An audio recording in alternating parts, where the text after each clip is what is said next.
So earlier this week, I got a bunch of various length of well patina decking board. It's all rough cut 2x6 boards, and I've got a whole bunch of them I'm working through, ripping the screws out of. And you can see I got these lattice frames too off that well patina. These ones are still good. Those are probably just for the burn pile, but I'm gonna make some trellises out of those. Here's a little how-to video on what I'm doing with this decking. I just cut this piece down to a miscellaneous size, one of the smaller ones I had, and I'm about to sand it up right now. I got the belt sander out, and I'll show you what I'm doing next. So I sanded those just super lightly on both sides. This is the deck face. I wanted to keep these sawmill lines that I've got here. I am going to cut it in half next. I'm going to find the center on this and zip it. So I've got both halves cut and placed together how I'd like them, where they're looking good and my saw marks line up.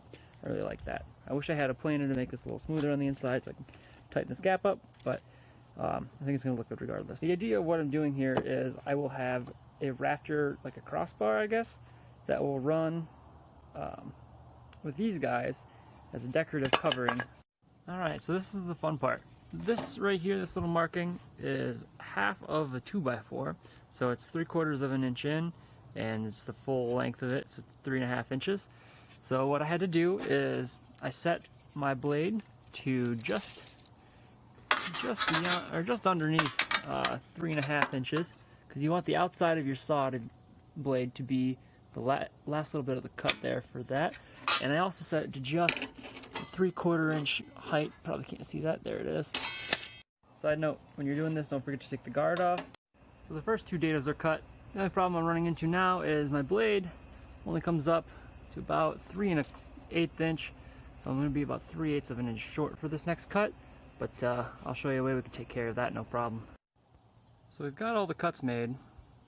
And you can see that's about it's actually a little less than 3/8 of an inch. I think I got away with 1/4 inch there on both of these, needing a little bit of work to them. But yeah, I'll show you what's next here. You can use a hammer or a pry bar, but break these on up. Get rid of the cut, the stuff that you don't need anymore. And what's cool is if I had a correct size saw blade, there we go, I could use these again for trim pieces because they're just beautiful. And I might still bring them down to like 2-inch cuts. I'm not sure. So we'll see. Pry these up on us. Get on out of here, guy. I don't want you. And now we just have to clean up that last little bit right there. That's not too bad. There are a couple schools of thought for this in terms of getting this cleaned up. And I was lucky enough with this first one, I could just hit it with a sander. That's probably going to be alright. I might need to go back through and dado this a little wider. But that's one of the things I was saying is you can always go back to your dado and cut all these, you know, a couple more inch by inch, you know, or blade by blade width. But for this little guy, this isn't too much through here. I'm just gonna get my chisel in and get it nice and clean. Come through with a hammer. But yeah, and then sand it up. Alright, so this is pretty much the finished product. Got the cutout there, and they butt together pretty alright. I sanded them a little more, probably could have done better. But yeah, so in theory, this goes on, we're just going to pretend here that this is, you know, a cross beam on my, my rafter. This guy sits right up, just like that.